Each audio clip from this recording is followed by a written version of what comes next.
This is Molly Storm from Stowe, Ohio, and you're listening to BBQ Central. Start the game! Let's go! We'll do it live. Okay.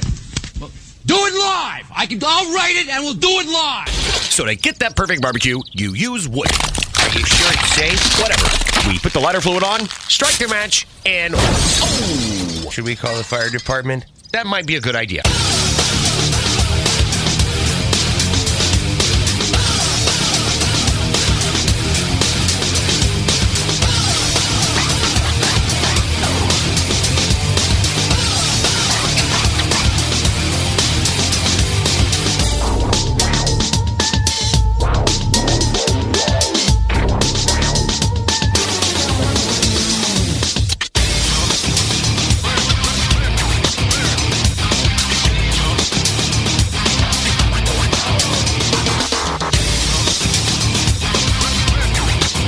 Good evening and welcome to the really big Barbecue Central show. This is the show that talks about all things that are important to the world of barbecue and grilling. This show originating from the Rock and Roll Hall of Fame city, Bomb City, USA, Cleveland, Ohio, the barbecue capital of the North Coast.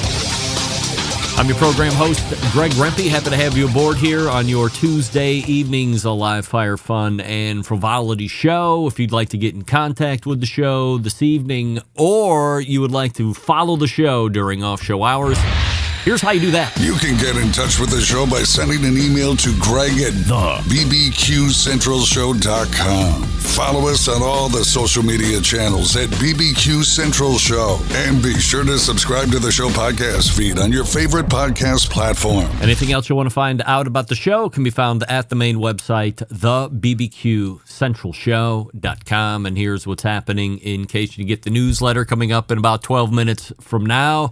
The first Tuesday of a brand new month, and at 14 past the first hour, it can only mean a visit from the most high-profile barbecue and grilling personality there is today, Malcom Reed. HowToBBQRight.com, his website, and the associated YouTubes, as I had just mentioned. So we're going to be talking to Malcom about steak and simplicity of steak and jerk chicken, because that seems to make an appearance every so often with Malcom on the YouTube channel. So go semi-in-depth on jerk. A bunch of other stuff we can talk about Malcom with as well. So looking forward to the monthly catch-up with our pal Malcom Reed. Then 35 past the first hour. You saw him last week as an embedded correspondent from Tennessee, but this week, we talked to him as a pitmaster recapping a rib contest held in Ooltewah, Tennessee. The pitmaster of Blinky's Offset Barbecue and embedded correspondent from Tennessee, Matt Osman, rejoins the show. Yes. Sorry for the extra drum roll. So if you recall, Matt had all of the show karma given to him. All of the embedded correspondents and myself said that we believed 100% yes that he would win the impending rib contest that he was going to be cooking this past weekend. I have stayed away from the results. I have no idea what on. Nobody has contacted me subsequently because I wanted to live in darkness or under a rock. So we will get the happenings from Matt as it happened, and we will see if the show karma reigns supreme. And it always works, so I feel pretty confident that Matt comes away with the GC. But we'll get all the catch-up on that here in about a half an hour. And then we'll move to the second hour, and 14 past the second hour in the first Tuesday of the month. So first hour is a Malcom Reed visit, and then second hour, always a Sam the Cooking Guy visit, and this one will not disappoint as well. Sam locked and loaded, plenty to talk about. We have trends that he is cooking on the channel. An onion cheese blanket. I don't know if that's the technical term that the trend is running with. Anything with onions I call simply gross. So to see it becoming a trend is something that is unsavory to me, at least. Nothing that I would try. And we'll talk about why they tried to do it, how they were successful or unsuccessful at it. I saw some people who are very good chefs, very good cooks on YouTube, TikTok, Instagram, they did not reign supreme in the final product of this onion blanket.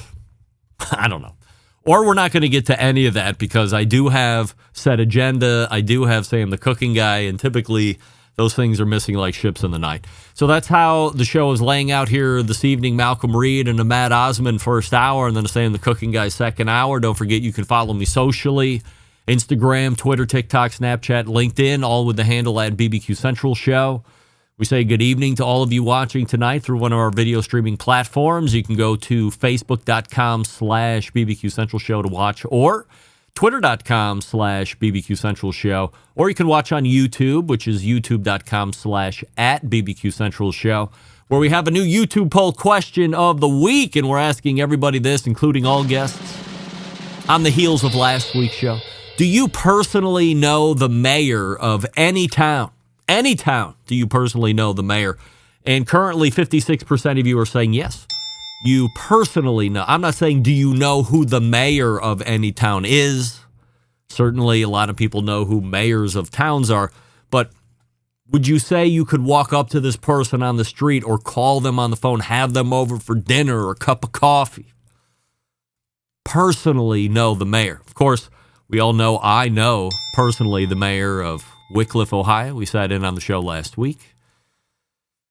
So 56% of you are saying that you do know a mayor personally.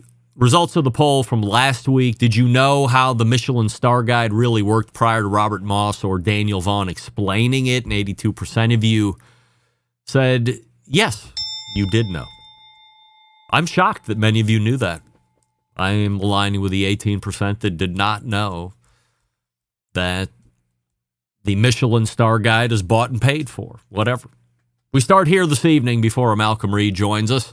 And before we get into some fan feedback and questions, I do want to thank last week's in-studio guest, the aforementioned mayor of Wickliffe, Ohio, Joe Sakis, for not only being here and doing a great segment on his own in the first hour, but sitting in for the whole show. I thought he was especially great in the second hour during the 100% Assurity questions segment, along with the Embedded Correspondence. Needless to say, I learned something about Joe that I never knew, and I've known him for well over 10 years, which is that he owned his own draft beer line cleaning company for no less than 20 years. I only thought he was a full-time DJ before he got into the local political scene, but here's Joe being a successful entrepreneur for all these years, and dare I say, decades. Of course, now he seems to have found his true calling, which is serving the citizens of the city that he loves so much. Wickliffe remains in great hands through the end of the year here and hopefully into a second term. In fact, I can't imagine that between now and July, someone is going to run in opposition of Joe Sakis. In fact, let me save any of you dummies the heartache and embarrassment that currently live in Wickliffe and are thinking about jumping in opposition of Joe. Don't bother. You're going to get boat raced. You won't have a better first 4 years than Joe has had, and you certainly won't have a more productive second term than Joe is projected to have. So just stay down, wait 4 more years until Joe's time runs out, which, by the way, is a bit of a shame from a mayoral position that there are only 2 terms as a limit here in Wickliffe. But rules are rules, and what do I always say? Without rules, there is chaos. But I do know this, and I'm sure you felt it too. Joe, in short, transforming Wickliffe into a destination across the nation for both people to live and work in, and well done to Joe in that regard. Now we have some fan feedback. Dennis in Colorado writing in regards to getting your grills ready for the grilling season. Greg, I hired a local company called Fireplace and Grill Experts. They spent 2 hours breaking down my 42-inch Twin Eagles, cleaning and polishing everything from cleaning burner holes on all the burner tubes and vacuuming the infrared sear zone and rotisserie infrared burners. After 7 years, it was time for a deep clean. All this for the low, low price of $275. Love the show. Regards, Dennis. Good for you, Dennis. Someone knowing the value of their time and where money spent actually pays off. I don't even know if I have a grill cleaning company around me. I could probably Google it. Tom from the Barbecue Central Show website weighing in, found us through an internet search. What would he like to hear more about? The new Ninja FlexFire grill. Does he have any show feedback? Awesome show. Love it. Thank you, Tom, for weighing in. And I have reached out to a few, I don't know if I would call them ninja experts outside of a Wes Wright, who is more of a business expert. But people who have real hands-on experience, so we're trying to line up those interviews and get you some first-hand experience on that FlexFire. I've heard mixed reviews. I'm not here to tell you to buy it or not to buy it. I have heard mixed reviews. Matt, also weighing in from the show website Contact. How did you hear about us? Don't remember, for listening on and off for a long time. What barbecue topics would you like to hear about? He asked the question. Is there a mustard-based sauce that is even close to being as good as Reverend Marvin's was? Show feedback, love the show, and need to listen more. Matt, yes, you do need to listen more. There's 18 years worth of archives to get on. And then to answer your question, is there a better mustard-based barbecue sauce that's even close to being as good as Reverend Marvin's? The simple answer is no. Close? I got to tell you, the Smoke Shop, Andy Husband's mustard-based sauce, I forget what the cute name that he has of it is, like gold medal or gold sauce. I don't know. It's the yellow one. It's pretty dynamite. I've been enjoying it right along with a bunch of stuff. I'm not putting it even near the pedestal of a Reverend Marvin. That stands alone as the gold standard. The mold was broke. However, a suitable replacement, because it appears that Reverend Marvin's is never coming back ever on the face of the earth. And I have pretty much confirmed that with Woody, the Reverend's son, who has the recipe, who has refused to make me this mustard-based sauce at my behest. And I've offered to pay. Like, I'll pay. It's still a round rebuffing, which I don't really like, Woody. But no, Reverend Marvin stands here and everything else out of screen. You can't even compare. Anyway, thanks for writing it. Malcolm Reed's ready to go. Before we get to him, let me talk to you quickly about Pits and Spits. Let's kick things off with the Pits and Spits griddle. I've been telling you about it for months. The gas griddle combines the power of a traditional grill with versatility of a flat top. Engineered with precision and crafted from top quality materials, this versatile griddle set to revolutionize your outdoor cooking experience. Constructed of that 304 marine grade stainless steel, fully welded design. The griddle comes with 4 burners to accurately manage your heat zones and gets blistering hot with 80,000 BTUs, made with the Pits and Spits signature quality. Now, for those of you building your ultimate outdoor kitchen, you have to check out the built-in pellet grill that they make, designed for the discerning grill master who demands top-tier performance. This grill is the centerpiece of any serious outdoor kitchen. From low and slow smoking to high-heat searing, this grill can handle it all. Brisket, ribs, pizzas, veggies, you name it.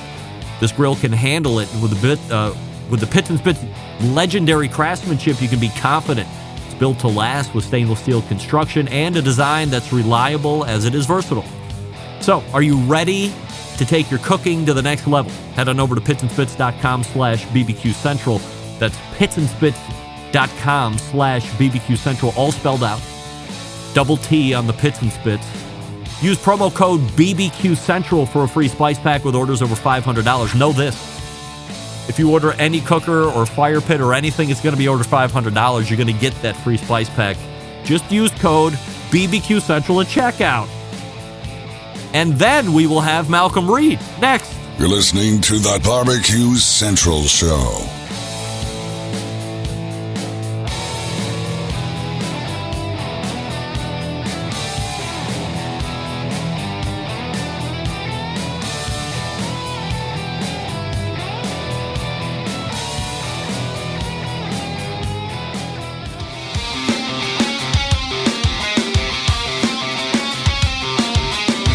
Broadcasting live from the Barbecue Central Show studios in Cleveland, Ohio.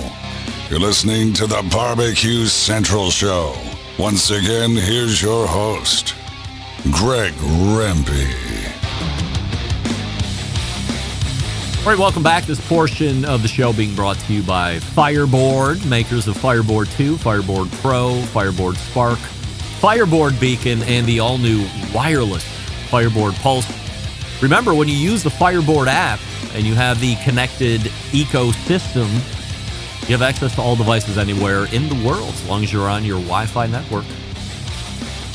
Joining me now, somebody who has amassed, as of March 30th of this year, 1.83 million YouTube subscribers, a pitmaster of a competition team called Killer Hogs, but creator of a brand that everybody knows if you're in this space and even outside this space, how to barbecue right. It's our pal Malcom Reed. All right, Malcom, we have a YouTube poll question of the week that we're asking everybody, including all guests. Do you personally know the mayor of any town? Yeah. Isn't Myron the mayor of Unadilla? Is he? We know him. Yeah, I think so. Then No, I know a everybody couple knows the mayors. mayor. Thank God. I figured you probably I'm pretty knew sure he the is. mayor of Hernando. He would be like your I right-hand do, yeah. man, right? I don't know about that. I know him. Always good to know the mayor. I had a mayor in last week, and he shared a lot of great stories, and it's always fun to see a guy. So I knew this now mayor previous to him even talking about, maybe secretly, he was like, I got to help this city find its way again or become the beacon of the east side of Cleveland. And it seems like this guy, he's 20 years off his pace. He was destined to do it. I've never seen him more passionate. I've never seen him accomplish more. Not saying that he didn't accomplish stuff outside of the local political scene, but it just goes to show you find a passion, and it's almost not like work anymore. You just love getting into it each and every day. There you go, man. Hey, maybe you got some aspirations there, Greg, to jump in the political arena. No, absolutely not. Me either. I'm running for the I don't want none of offensive that. party. I'm very good at being offensive, so I can do that. Before we get going tonight, Malcom, I do want to thank you for the bison meat selection that hit the deck a couple days ago.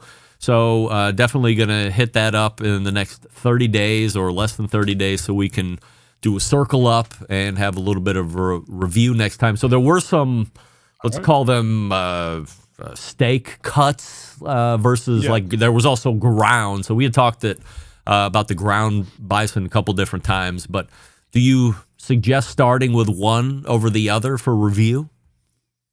I would try the ground first just to get a taste for it, and have what your favorite beef in mind that you like to use and compare it to it, because you're going to notice it's got a really, really rich, bold flavor. It is a beef-like flavor, but it's a little more intense, and you're not going to get near the fat. Like when it cooks, there's no grease, and that's what's good about it. It's healthy for you, so at least that's what I'm told. When I am cooking, so I search for the highest or the most lean ground beef, because I'll make ground beef and eat it for dinner, so many ounces, whatever. And there's still, not a huge amount of grease. Like you do 80-20, you got a lot of grease in the bottom of the pan. Of course, we love that when we're making hamburgers. But I'm searching for 93 to potentially 96. Would you say it's in that ilk, or is it potentially even leaner? I would say it's in that. It's comparable to a 93. Yeah. You're not going to see. It's not like when you see ground beef, you can see the flakes of the fat in it. And like an 80-20, it's got a heavily flake. Yeah. And then the lean, you can still see some. Well, this you're not going to see any. It's just dark, really, really, really dark red meat. So but I have no idea what percentage it would be. If I had to guess, it's in the 90s for sure. Yeah. All right. Well, I'm very much looking forward to this. It's been a while since I've had ground bison, which I have had before, bison burgers, but I haven't had any of the meat cuts. So looking forward to that as well. So true or false, Malcom, steak videos rake when it comes to YouTube views? They usually do pretty well. I guess everybody's into cooking a steak, man. I looked at your most recent video, which was jerk chicken, and then I looked at the one just behind it, which was only a few weeks released before that one, which was a nice tutorial of steak cooking, especially on charcoal, where you go over a lot of good stuff, especially on the ribeyes. And when I looked, so this would have been March 30th, 350, 360,000 views, and the recently released Jerk Chicken was like 65,000 views. I can only equate that to the fact that people are loving steak and they can't consume enough of it. I think that's what it is. We go back and look at the analytics and kind of get an idea of what proteins do really well. And it's always your bangers are going to be ribeye steaks, tomahawk steaks, fillets. Brisket jumps up in there and ribs jumps up in there too. But, something like jerk chicken's real obscure, and I just cook those because I like them. I don't know, when I make that video, I say, I know nobody's going to watch it just because not that many people are into cooking jerk chicken, but I still like it, so I do it. Did you say, like the last visit or the visit before, if you can get about 100,000 views or so, then you're hitting whatever your mark of success is for a video? I mean, it's hard to gauge because if it's a straight recipe video like that, which a lot of mine on YouTube are, they kind of stand the test of time. So if they jump out of the gate and they're, $50,000, $60,000 or viewers, that's going to be a pretty good video over the test of time because it is going to relate to money down the road. But that's the great thing about them is people come back to them. So just because like in the first 7 days, if you can get somewhere around 100,000, you're doing great in a week, or at least that's where I'm at.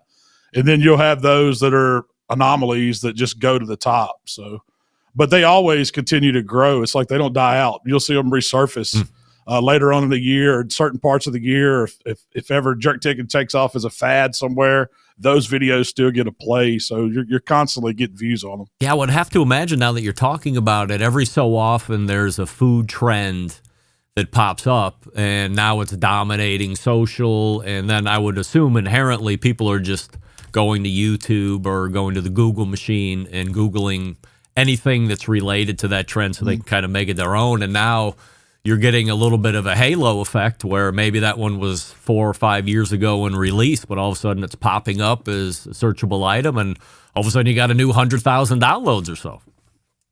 Yeah, and YouTube will recirculate them too. If they notice there's a trend where people are trying to watch some of your old stuff, they'll push those old videos back to the For You section. So you see it all the time. Are you pissed that Facebook is going to start dropping live archive videos? Anything older than 30 days is getting wiped?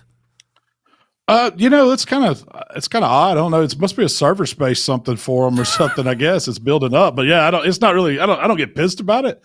I just thought that's from a company standpoint where you want your people to use your platform, you think you'd make it as easy and as fun to use, I guess. And when you go to putting that in there, it's just another thing. If you want to save it, you're going to have to archive it yourself. I think if Facebook is having server space issues, then we as a general public have bigger things to worry about that we didn't even know about. Outside of a ribeye, getting back to the steak topic, what's your favorite cuts of steak outside of that? Oh, man. How about a Denver steak? That's one that a lot of people don't know. So go by a different name? No, that's what I know them as, Denver steak. It comes off of the chuck area, but it's kind of, have you had a chuck eye steak? Yes. It's very similar to a chuck eye steak, that one top muscle on it. So it kind of looks like a little strip, but it's all marbled up. And you wouldn't think it'd come out of the shoulder, but it's super tender and it has a really great flavor. Is that the same as have you ever heard of a bavette or a bavette cut? I've heard of a bavette. I'm not exactly sure which cut it is, but I've heard of it. I've only ever had it once. I got it in the local supermarket up the street. It happened to be whatever brand of Wagyu that they're carrying at the Heinen's local. It was a delight. A delight. It has since never returned. Never. It's like I got the only one, and they're like, oh, Rempy bought it. Let's retire it forever. And I've asked around some local butchers. They stare at me like I'm speaking Greek. So usually if you say it by one name, there's either a butcher name or a butcher number or another name that everybody knows it by. But this one seems to be a bit of an anomaly at this point. So if you run across, I guess what I'm saying is if you run across any bavette and you have a source, let me know because I have to see if it was such a delight for a second time. I'm going to Google it as soon as we get off. All right. I'll send you a text. Outside of the Denver, what's the most underrated cut of steak? Probably a sirloin. when a sirloin's cooked right, it's a fantastic steak. It's really beefy, but I think it's overlooked, and often it's the cheapest one on the menu when you go out. We're speculating here, but do we agree that it's overlooked because for whatever reason it has gotten a stigma of being a shitty steak, shitty quality steak? I would think so, just because they're not heavily marbled. It's further back on that animal, so it's away from that loin, and you don't get the marbling in it. So you have to know how to cook it to make it right, or it gets a little tough on you. It's easy to dry out. So I think that's what it is. And they're cheaper. Like, you always see sirloin half the price of a ribeye in the grocery store. So, are you an all grass raised beef fan? No, not at all. No, I don't mind mine grain finished. I want them to taste good. Yeah, I like that intermuscular fat, man. You just don't get it as much from the grass fed animals as you do the ones finished. Do you crap on gas grills? No, not at all. I think there's a place for all of them, especially if that's the only thing you got, man. Make it work.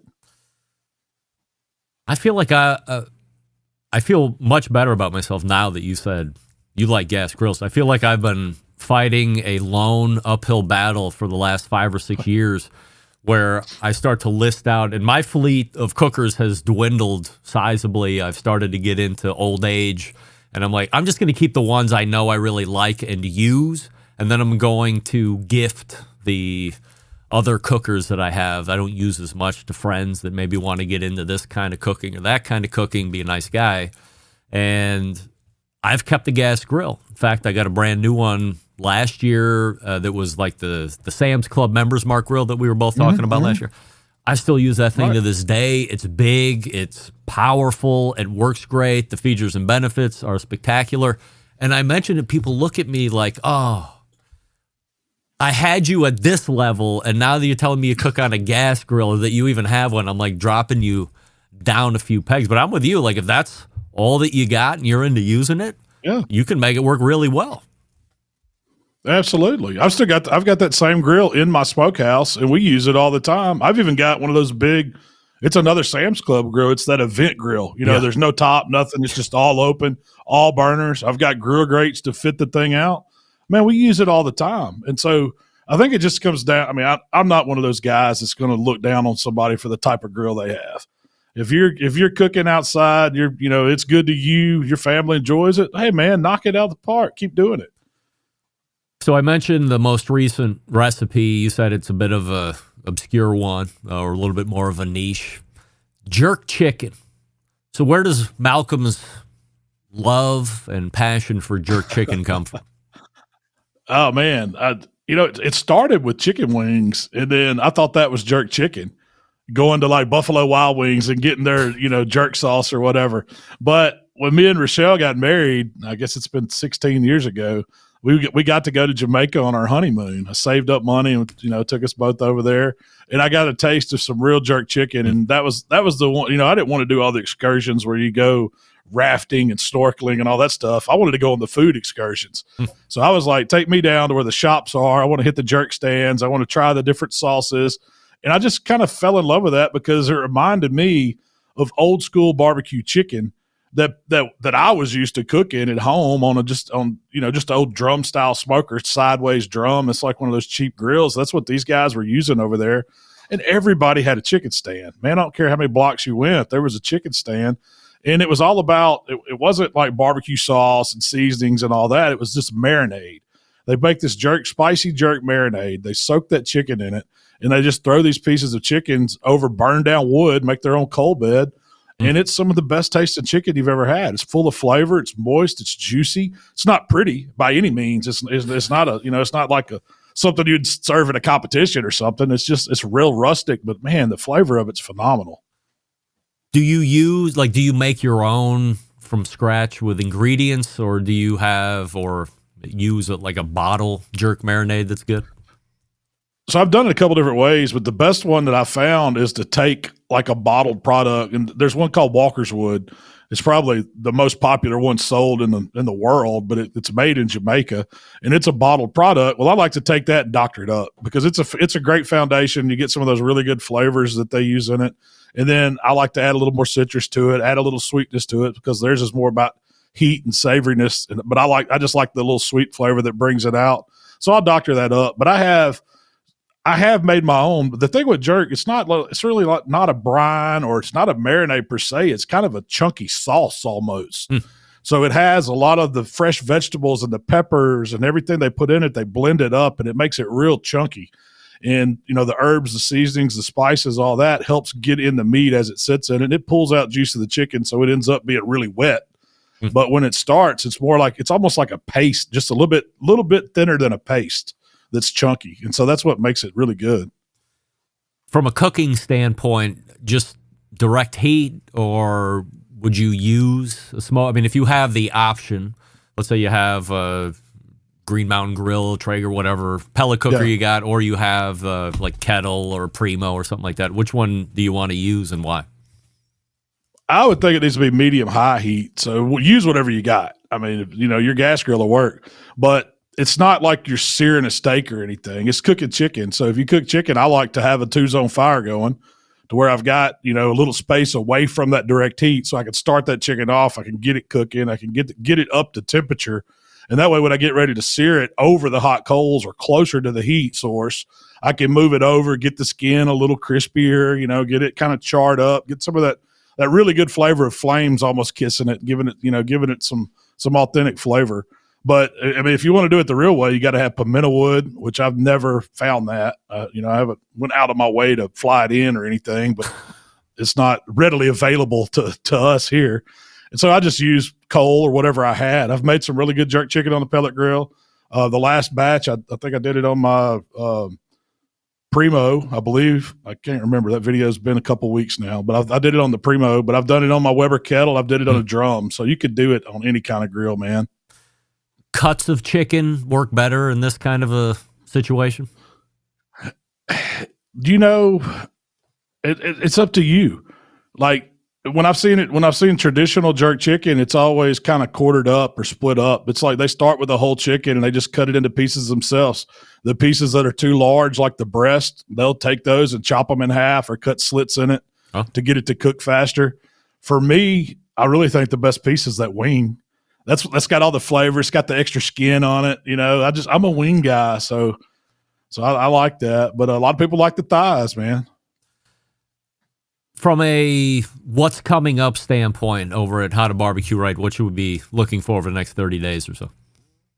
Right now, I've got the Gulf Coast Smoke at the smokehouse, and we're doing some videos. I'm doing a couple of kind of a collab thing, so I'm going to have something coming out where on our channel, I think it's going to be short ribs, like Texas style short ribs, something like that. That's coming up. Then I did a Memphis style smoked bologna. Now, I don't know if you're a fan of smoked bologna, but that's a Memphis thing. So I showed him how we do smoked bologna with the mustard slaw. Kind of built a big jumbo sandwich like you would see here in some of the Memphis famous restaurants. So you guys are combining to shoot videos for respective channels, or are you just giving them a how-to? No, we're kind of doing combining. Yeah. He's a visitor. He's a guest on mine. I'm a guest on his. We'll get a podcast out of it. We'll get some shorts out of it. We're going to go on a little restaurant tour, eat a few places, probably do a video on that. So who's more just popular? Having a good time. Oh, I don't know about that. I mean, I got more numbers, I guess. Yeah, okay. Well, that means you. I go by numbers, Malcolm. You know that. I'm a numbers guy. Yeah. All right. Yeah. So what, any idea when that's going to be releasing out here? It'll probably be a couple weeks. Yeah. It'll probably be a couple weeks. We did some stuff last week. I don't know if you saw over the short that I did where I recrusted an Uncrustable. Yeah, man, I meant to ask you about that. Like, what are you doing? Dude, that was sick, man. Were they good? Dude, I've cooked some good stuff in my day. That one right there was like, holy cow! It's like something you get at a fair, fair food. It's immediately what I thought of when I saw it. I don't think I had an Uncrustable until, I don't know, 2-3 years ago. Never had one. I was like, why not? I mean, why would you buy these? You can put 2 slices of white bread, peanut butter, and jelly. I mean, that's no brainer. Why would you buy it already done? And I was wrong. Wow. Man, those things, when you batter them and you fry them, God, man, it ought to be illegal, really. So it ought to be illegal. I knew of Uncrustables ever since my oldest was starting to play travel volleyball, because there's nothing easier. Keep them in the freezer. You can chuck 4 or 5 in the bag. You're playing all day long. You don't want to go eat chicken nuggets and fries in between offsets. So you down some Uncrustables. You get a little protein, a little sugar boost from the jelly, and away you go. So I've been a long-time fan. It never even crossed my mind once to put them in like a pancake batter and then deep fry those some bitches. But you made the face, and I see everybody go, "Oh, Malcolm made the O face." And sometimes the O face is a little more O-y than the next, and this one was a big O. Well, I just thought of doing that morning at the grocery store. I was doing a few other videos. I had to grab a few things. Shell let me go by myself. So I'm wandering around, and I thought of it. I don't know if I was hungry or what. But when I come back, I told her what I was going to do, and she said, "You can't do that. Nobody wants to see that." I was like, "Well, let's just try it. It sounds good. Can't be bad." And then I blew them all away. I mean, it was crazy. I ended up cooking that whole box. I don't know how many's in there, 10, 12, something like that. But I had a couple camera guys over. My son wanted me to bring him some, and man, I just had it all. I had them all like sugar dusted, honey drizzled over them. It was probably 3,000 calories in that one little bite. Yeah, it was incredible. Yeah, but it was worth it. This might be the dessert version of Atomic Buffalo Turds, where you think you've made too many, and in reality, no matter how many you make, they're always going to be gone. Yeah, and to be joking, Shell bought me this little Uncrustable maker, so I'm fixing to see what else I can encrust. Probably everything all of a sudden, right? Wow. Yeah, well, I'm thinking the nacho machine with the barbecue Uncrustable, maybe some cheese in it, cheese over the top, see how it goes. Yeah, the genius of Malcolm Reed at work. Follow him if you're not at howtobbqright.com. Subscribe to the YouTube channel, and be sure to come back in May, where we will see Malcolm here. Malcolm, always appreciate the time, and we'll see you again. All right, thank you, brother. Good to see you, Greg. You got it. Malcolm Reed right there. Deep fried Uncrustable. Recrusting the Uncrustable, as he was saying. I meant to ask him right off the top about that. It did look good. Is it in my barbecue diet? Andrew, It is not in my barbecue diet. But maybe on Saturday.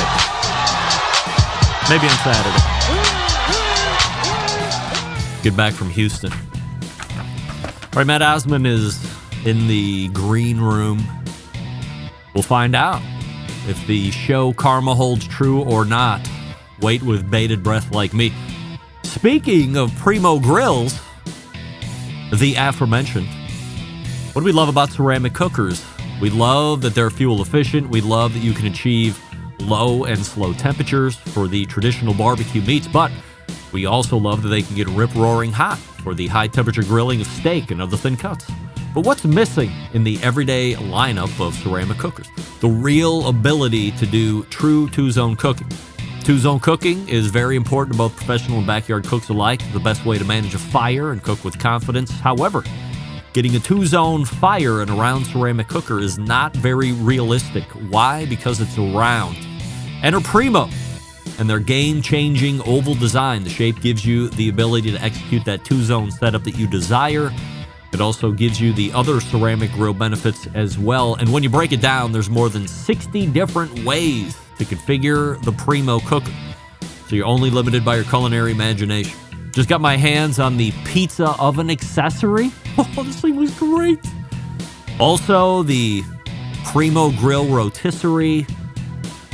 A lot of accessories. What do we always say?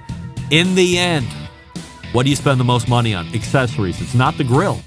It's the accessories. Primo, no different. Only sold through dealers. PrimoGrill.com. That's PrimoGrill.com. If you were down, is it still going on? Maybe that was last week. If you were in New Orleans at the HPB Expo, I think that was last week. Hopefully you stopped by Empire Comfort and then visited specifically the Primo portion and the Broil Master portion. They do Broil Master as well, if you didn't know. Anyway, Matt Osman next. Stick around. You're listening to the Barbecue Central Show.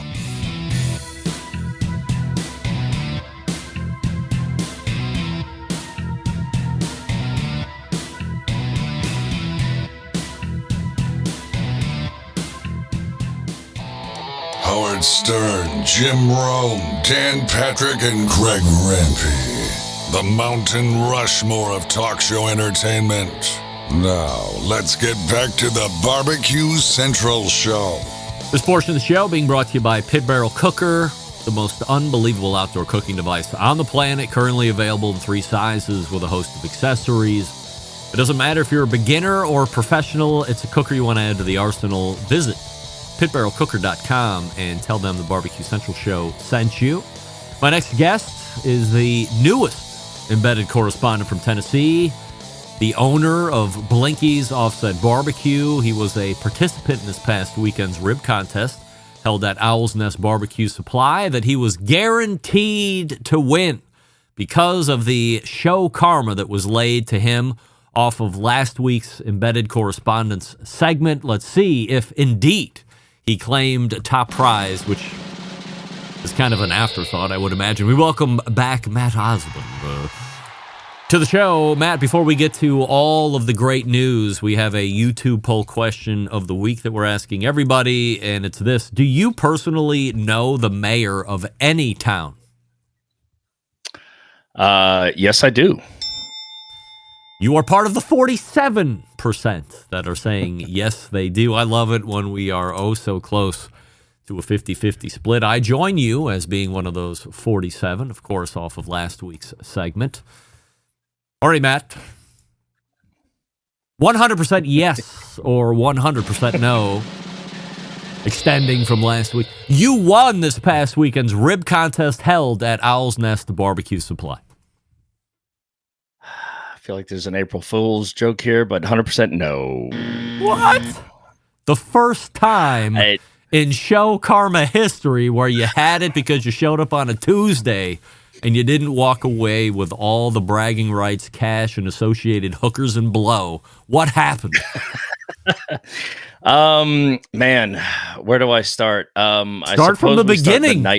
Pull it out high level and give us the top-down view of how this event even got going and how it was even set up. So Steve Ray, Owl's Nest Barbecue, he's done some other events like this. I happened to hear about it and called him up and said, hey, man, would love to participate.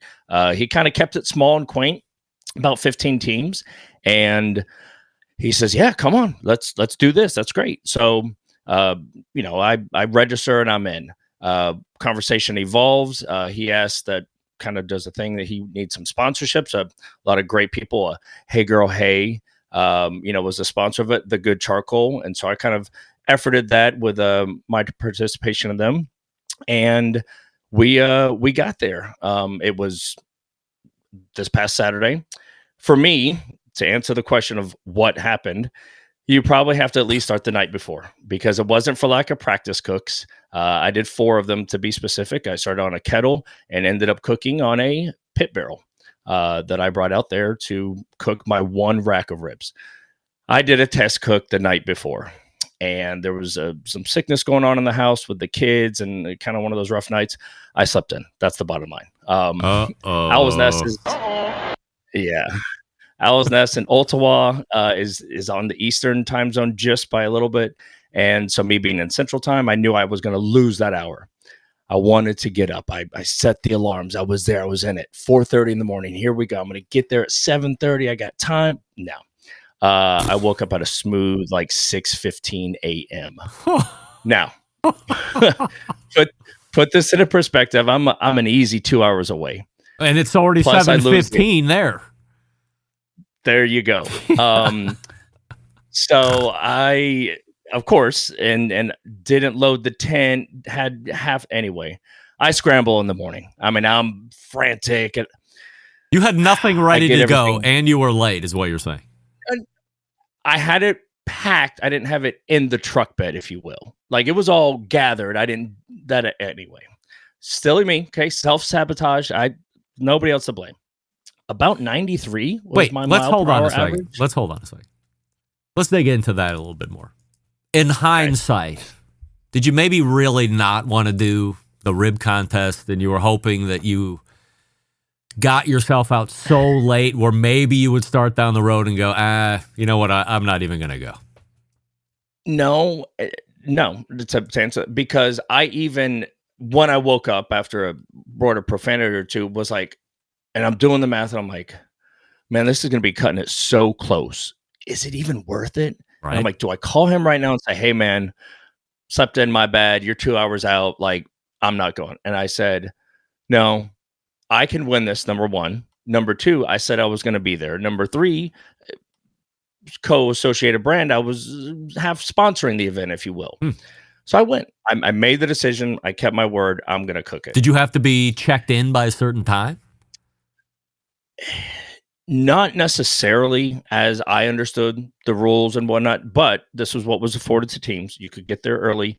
Meat selection, Owl's Nest provided the rack of ribs, was at 9 a.m. You had from 9 a.m. to 10 a.m. to light your pit, trim, season, whatever you want, prep your cook. Meat could not hit the pit until 10 a.m. sharp. I came in there 10:06 on Sharp. 2 wheels. Just, I mean, excuse me. And threw a table out. Other people are kind of, hey, can I help you? I'm like, yeah, just get this over here, get that over there. I had been messaging with a buddy. He had a blowtorch. I put charcoal down in the basket. He, scorching the coals to get it up. I put a cutting board down. I've got my okay. 10:21 a.m. My rack of ribs hit the pit barrel, and we were rolling. I took a picture with a 10:21. We were rolling at 10:21 a.m. 15 minutes later, from rolling in, you got ribs hanging. Absolutely. Wow. I had to get on it. I was losing time. So I put the probe in the pit barrel, kind of through where the irons goes, rolling at a smooth 447 degrees, roasting the things. And again, it's nobody's fault. The night before, I did a test cook where I was testing 2 different injections because I wanted to inject the ribs.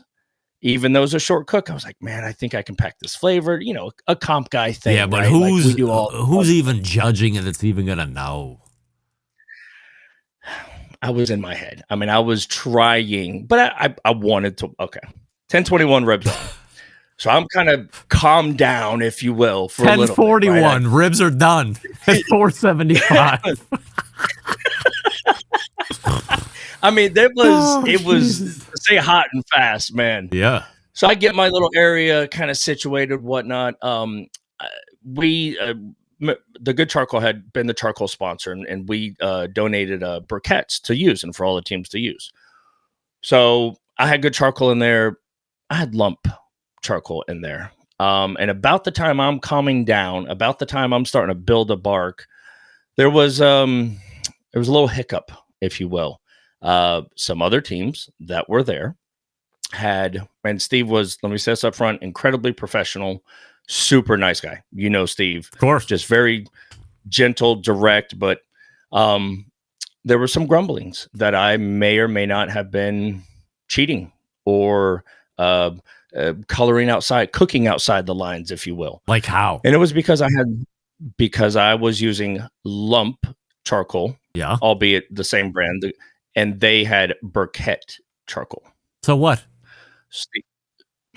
So Steve pulls me aside and says, hey, bud, we got a problem. And he tells me what some issues are. And Now wait a second, because we are courageous on this show. Mm-hmm. We do not become discourageous no matter what, because we are courageous. Name the teams who narked you out. I'll make notes. Well, because the team that won, three teams that placed in the top 5. Let's say it like that. I don't know all the team names. I wasn't. So he pulls me aside. He tells me the issue. I put my hands up like, what? Are you for real? Like, seriously? I was like, is it that? Okay. Is it in the rules? I said, Steve. Okay, it's where I'm going. I said, Steve, look, from everything I say to you moving forward, I said, I need you to know this is not against you as a person. I love you. Is that like, I need you to know where this is coming from. Okay. I said, look, My father is an attorney. I kind of grew up in a legal household, if you will, in that mindset. I'm going to pull up the guidelines right here. He sent out guidelines. It said charcoal. It did not say briquette. It said you must cook over charcoal. Yeah. He alluded to a previous one-on-one conversation that we had where we specifically were speaking about briquettes, but I had no interpretation that was the intention. Back to me being late. Had I been on time, I would have looked around. I would have known. I would have got my bag of good charcoal briquettes and used them. Because I got there late. Everybody's, first of all, they're looking at me like, this guy even going to make turn-ins? Like, there's no way. There's no way It goes on. Now, mind you, I'm also entrenched in this microwave cook, if you will, right? I mean, I'm roasting these things. We go back to his office. We come back. He is meandering with some other teams. Approximately 20 minutes, that whole debacle. And I'm sweating. I'm going to continue to cook because at least I'm going to eat these things. And is this all before like 11 a.m. in the morning? Oh, yes. Yeah, this is about between 10, let's say 35 and 11. Wow. Because 11 is when I started to wrap. When are turn-ins? 11:30. And not like a 5 before 5, like 11:30 is your turn-in window. That's it. It was 5 bones, 1 rack. Top 5 placed. He gives me the thumbs up. I give him the thumbs up. I continue to cook. Listen, if nothing else came from this, I cooked a rack of ribs in 41 minutes. And you liked them? They didn't suck. I mean, they weren't, at all my probing. I mean, just gushy all the way through 206, 207, a couple parts 208. And I'm like, man, I might have a chance here. When you would reference the practice cooks, were you cooking at 400 plus degrees, or was this a one-off? No, this was definitely a one-off. Those practice cooks, because I thought I was going to have the full 90-minute time length. I timed myself. And I didn't even actually know in the practice cook. My original understanding was 90 minutes is your prep time, cook time, all in 90 minutes. So I kind of had a timer, the ribs in the cryovac, hit the timer and go. We actually theoretically had if you want to, total prep cook, 2.5 hour cook time from 9 till okay. I like the ribs, man. They didn't have much of a bark, right? Like you can't set too much. You're not going to get, but I went heavy smoke with some wood chips and even squirted them because I needed a musty, like right up front, squirted them with water. To like just soak it, and like I had it in my hand, water, and then threw them in the pit. So because in that much, first of all, it's going to burn up. It's going to get to a clean smoke, but I needed to pack it because I was losing time. Anyway, very unique about this. 11:30 hits. I get my 5 ribs in the box. Steve, this is on YouTube. He aired the live judging. You could hear what the judges were saying, at least about your box number. I might not have known the boxes, double blind thing, but that was very unique. I actually, in all seriousness, I kind of like that. Yeah. Because you can track it along. You can hear it's this. And of course I have it saved because I'm, narcissist, but I remember one of the judges saying, boys, I think we might have our new number. And then he kind of cut himself off. Oh, I was hoping he was going to say new number 1, right? I was if I remember right, I think it was the 5th or 6th box judged of the 15. Judging is over. We're all cleaning up our areas, and there was extra racks of ribs if folks wanted to cook those for patrons and passerbyers. Some people did that. We're high-fiving. And then I heard this, and then it made a little bit more sense from not one, but 2 teams. Hey, how you doing? Great cook. Went, oh, man, yeah, you came in here late. I can't believe you even got it. Apparently, I was labeled, ready for this, a ringer. Me. Like, I was the guy that everybody was gunning for. And I said, what? Me, the ringer? It was like, no. My reputation does not precede me. Like, and then maybe that made a little bit more sense why some others were, wanting me out, other than just to have another less competitor. Steve handled it very well. He, I was angered in all honesty, because I had just driven down there like a maniac, broke several laws like I did when I was 18 years old to get there. And again, my own fault, but I was like, I've never in barbecue had that type of adversity. Like, you want me gone? I'm like the life of the party, man. I'm the, hey, how you doing? I'm the woo guy. Like, are you kidding me? Anyway, Steve called, following the eat method, if you will. Wait. Would you speculate, because you were getting hammered on using lump charcoal, that if there was an option, or if you put both up and said, hey, teams can use one or the other, or a combination of both, because of what you were getting, the ire you were drawing, do you think other teams would have specifically chosen to go with a lump charcoal? I did get that. I talked to some other folks who were saying, yeah, man, it had to be briquettes, and that's different for us. So I took that as, it being really only two. Well, I guess there's charcoal pellets. And but most of these people just brought their own charcoal, or they got the bag of charcoal given to them at the contest by a good charcoal? Correct. You weren't allowed to bring your own? So I did bring my own, but again, bit of misunderstanding. And my big gripe to him was, it's the same bag. It's the same brand. It's one thing if I'm coming in there with Jealous Devil or Blues Hog or Royal Oak, and it's a complete, like, you might have a prodding point because it's a different charcoal. It's literally the sister product of what this is. And I would have had no problem. Zero. Okay. I burn good charcoal briquettes all the time. I know it probably better than most with how much I've burnt of it. I didn't know. My bad. I didn't know. I think other teams would have used lump at bare minimum, all right, given the choice. I do. But that was how he kept things equal. Hey, here's all these racks. Whatever charcoal cooker was up to the team, you saw a lot of kettles, you saw a lot of drums. I don't think anybody had an offset. Couple ceramic, that's how I practiced first. I did it on the kettle and direct, flip.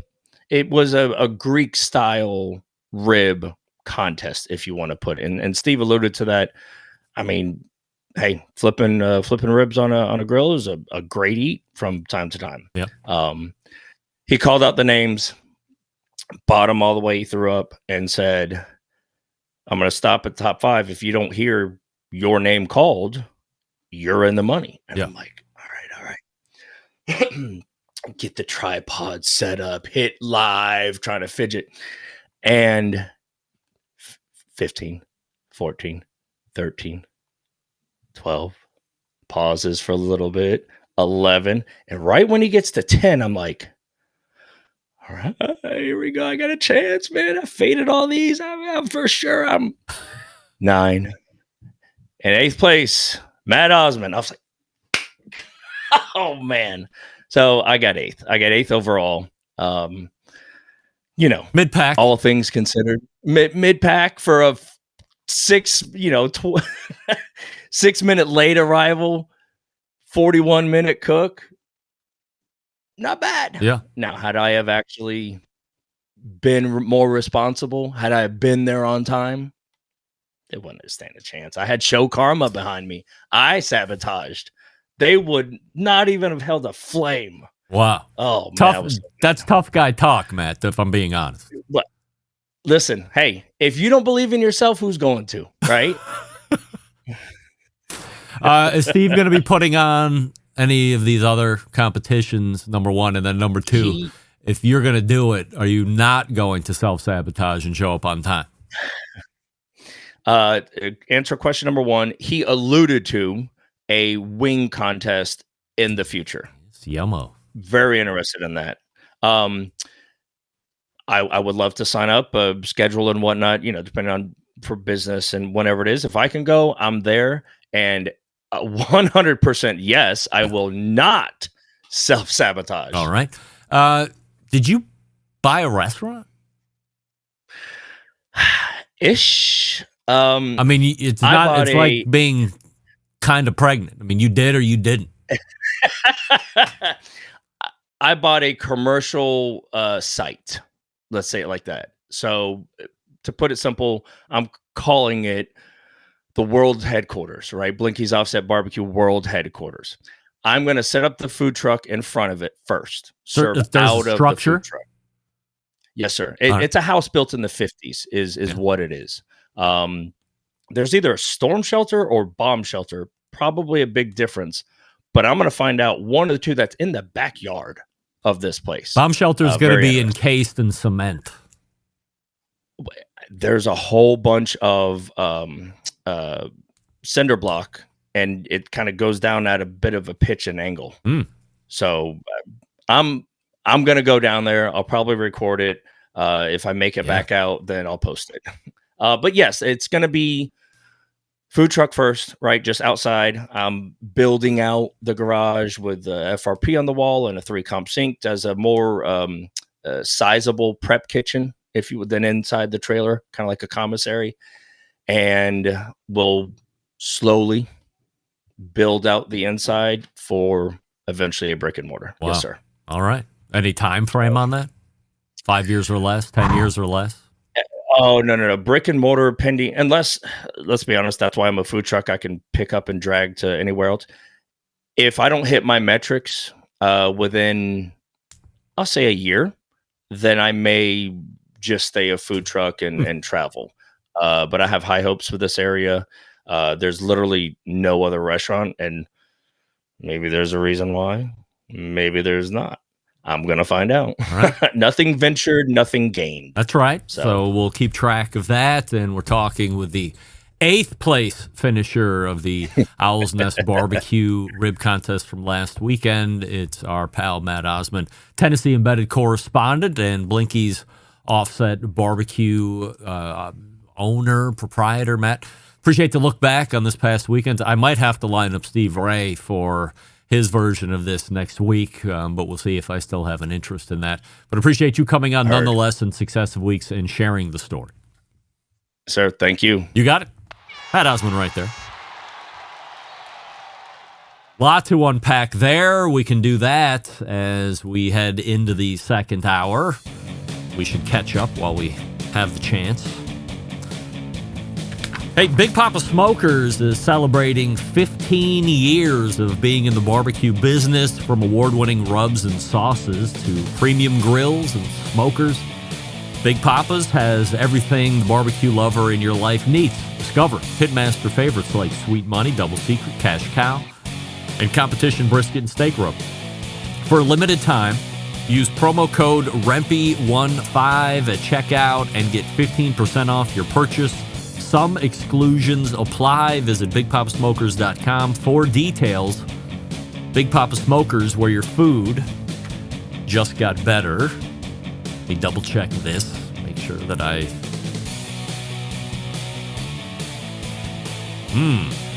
All right, we have a new read coming up next week for Big Papa, so stay tuned for that. I smell great shipping rates. We're back to wrap the first hour right after this. Stick around. Be right back.